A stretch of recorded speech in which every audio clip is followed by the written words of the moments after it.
आमचं पत्या पुढारी टेम्पोची तयारी चालली आहे. शायनिंग मारणार माणूस. निघालोय आम्ही जोगाई यात्रेला. राधाकृष्ण डेकोरेटर्स. ते आमचा पत्या सायकल चालवता चालवता पडतो आणि टेम्पो चालवायला बसलाय. 20 माणसांचा जीव पत्याच्या हातात आणि एक टेम्पो आता. हा टप्या सेम मोत्यासारखा पण उंच आहे. करू काय चालू काय करायचं नाही. चालू करू नको माणसं उद्या एकदाच गाडी चालू पुढे चालू करतो की कशा लागा बाहेर काढून पण उपयोग नाही. अगरबत्ती लावता अगरबत्ती लावतो मी टॅप पुढे घेतो आणि गाल घेऊ नको नंतर आहे बा व्हिडिओला आपल्याला तुम्ही ना माणसं कशा धाडस होती मग ऐकलेत काय फक्त व्हिडिओसाठी सायकल होती पडलाय. त्या मस्ती नको माणसं येणार आहेत. बस जरा बाग घेतली मी पुढे इथनं परत मागे ये पुढं परत आले उद्या परत तेच नाही एंड शेवटी येतच उद्या परत आले वरती वेळ झाला. आपण आतापर्यंत पोहोचा पाहिजे झालाय मूड ऑफ. पत्याला काही पुढे बसायला भेटणार नाही. पुढारी आमचा पाठी असणार आहे. चला पहिल्यांदा टेम्पोतून आम्ही निघालोय जुगाईला. म्हणजे टेम्पोतून पहिल्यांदाच निघालोय.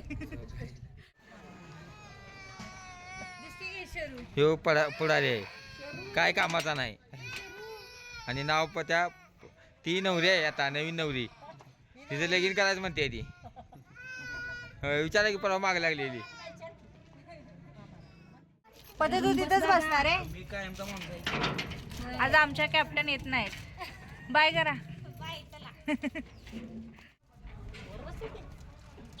धरून बसा धरून पोलिस पकडत नाही वर. दादा पण वरती बसलेला. पहिल्यांदाच आम्ही टेम्पोतून चाललोय. दादा मी मम्मी. दादा वर बसलेला मम्मी पुढे. आम्ही एवढी जण टेम्पोमध्ये बसलेलो.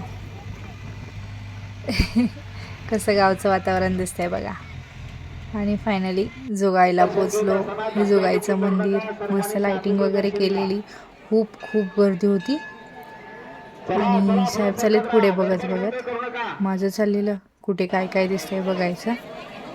आतमधलं दर्शन काय असंच आम्ही बाहेरून घेतलं कारण लाईन खूप मोठीच होती. संध्याकाळी तर पालखीच्या वेळी बघायलाच नको. ह्या शासन काट्यात ह्या काट्या नाचवल्या जातात. इथे धूप वगैरे अगरबत्ती कापूर लावलं. त्याच्यानंतर मग इकडे सगळी तेच नारळ वगैरे निवद वगैरे आणतात. पुरणपोळी वगैरे करून. मग आम्ही पण नेलं होतं दही भात वगैरे. गारवा म्हणतात त्याला.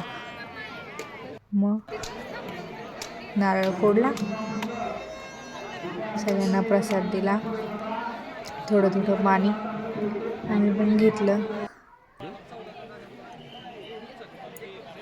इथे एक दगड आहे. तो दगड उचलायचं चालू होता.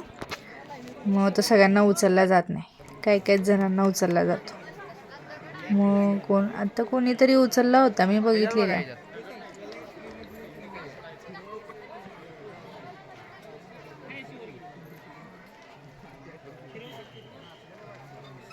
यांनी पण उचलला दगड. उचलून पाठवून टाकतात. हा असंच सगळ्यांना हा दगड उचलला जात नाही. त्याचं पण काहीतरी असेल.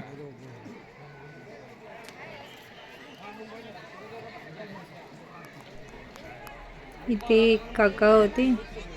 ते आम्हाला दगडाचं काय महत्त्व आहे ते सांगत होते की कोणाला उचलला जात नाही. तो काय जणांना उचलला जातो. सगळे उचलू शकत नाहीत. मग आम्ही स्वतःचे असे 2-3 फोटो काढले. व्हिडिओ वगैरे काढले. मी यांच्यावर जरा चिडलेले. त्यामुळे माझा काही मूड जरासा ऑफ होता.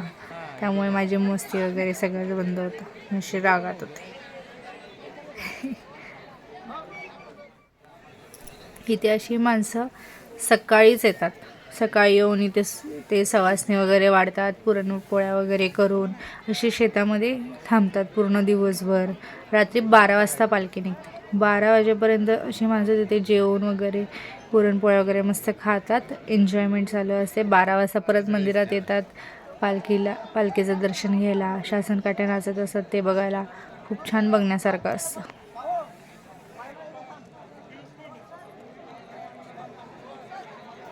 फोन खाली गेलाय का? खाली गेलाय का कोण कमी मंदिरामध्ये आतलं डेकोरेशन तर खूप सुंदर केलेलं, खूप छान दिसत होतं. व्हाईट कलरचे कर्टन्स यूज केलेले आणि वरती जे केलेलं ते पण खूप छान होतं. खूप भारीच केलेलं.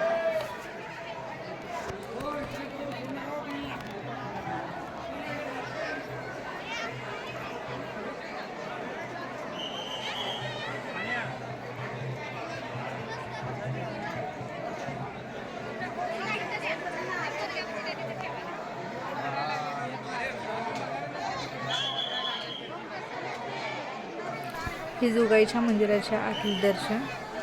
आणि इकडे बाहेर आहे ना ह्या शासन काट्या, ह्या पालखी निघाली की ह्या पण नाचवतात लोक. खूप उंच असतात. ही एवढी मोठी लाईन होती. अजून पण आम्ही किती फिरलो होतो तरी एवढी मोठी लाईन अजून होती. ही सगळी आजूबाजूला नारळासाठी वगैरे दुकानं आहेत. या दादांची मजाच झाली. हे वाजवेनच झालेले व्हिडिओ बघून. नाही म्हणलं वाजवा एकदा. मग आम्ही पण जास्त फोर्स केला नाही. आणि इकडे बाहेर सगळी स्टॉल्स वगैरे लागलेले. इथे बांगड्या वगैरे खूप छान छान असतात. हे गुलाल आणि खोबऱ्याचा मान असतो, ते पण सगळीकडे विकायला. इथे तमालपत्र, गरम मसाला वगैरे याचे पण सगळे असं गावाकडच्या आजी वगैरे घेऊन बसलेले असतात. मग आम्ही इकडे सगळीकडे राऊंड मारला, सगळे स्टॉल्स वगैरे बघितले. काय काय काय काय मस्त होतं. खायचं प्यायचं पण होतं. भजी, वडापाव वगैरे वगैरे. वडापाव तर माझा खूप फेवरेट आहे, पण आम्ही त्या दिवशी घेतला नाही कारण की खूप गर्दी होती. आणि मग तिथे गेल्यावर सगळ्याचा स्मेल मिक्स, तर ते घेऊच वाटत नव्हतं. आणि फर्स्ट टाईम असं कोबीचे मंचुरियनचा स्मेल सहनच होत नव्हता, इतकं असं कसं तरी होत होतं. पण आम्ही इथे सगळं फिरलो. ज्यूस प्यायचा का असा पण विचार केला, पण आम्ही इथे काहीच घेतलं नाही मग खायला. मग आम्ही इथे या हॉटेलमध्ये येऊन डायरेक्ट विचार केला काय खावं. मिसळपाव, भजी वगैरे होते. मग आम्ही म्हटले जेवणाची थालीच घ्यावी, टेन्शन नाही. मग आम्ही जेवणाची थालीच मागवली. असला जोक झाला, चारच भजी काय काय चालले. मग पण ॲक्च्युली जेवण आलं ते पुरेसे पापड आणून दिला. मग आम्ही शेवटला माझा घेतला मस्तपैकी आणि पिला.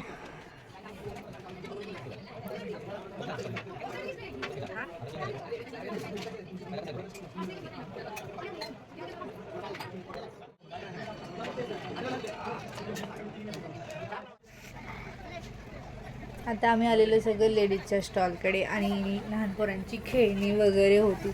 मग इथे आम्ही बांगड्या वगैरे घेतल्या नाही मी बांगड्या, कारण की काय माझ्या हातात ना फक्त 2-2चाच गाळा बसतो आणि मग मला त्या फॅन्सी पॅटर्नमध्ये तशा बांगड्या भेटतच नाहीत. माझ्या हातापेक्षा मोठ्याच असतात, मग त्या दिसायला घातल्यावर बरं दिसत नाही. मग इथे पर्स खूप छान होता. एक पर्स मला खूप जास्त आवडलेली, मी लगेच अशी पलटी मारली. मग परत विचार केला राहून दे, इतके ऑलरेडी घरात आहेत आणि घेऊन काय करू, म्हणून मी घेतले नाही. आणि मग आम्ही गेलो पुढे. ही लहान पोरांची खेळणी होती. तिथे झालेलं ह्या आजीने गेम ठेवलेला मस्तपैकी पैशाचा, त्याच्यामध्ये रिंग टाकायची, मग तेवढे पैसे आपल्याला भेटणार. पण आम्ही काही तसले गेम खेळत. तिथे आम्ही म्हणजे मागच्या वर्षीच मी पहिल्यांदा गेलेले लग्न झाल्यावर, तेव्हा पण इथनं मी नेकलेस वगैरे घेतलेला. आणि यावर्षी पण मी इथे मंगळसूत्र घेतले छान. आणि परत रात्री आता 12 वाजता आम्ही आलेलो मंदिराच्या इकडे.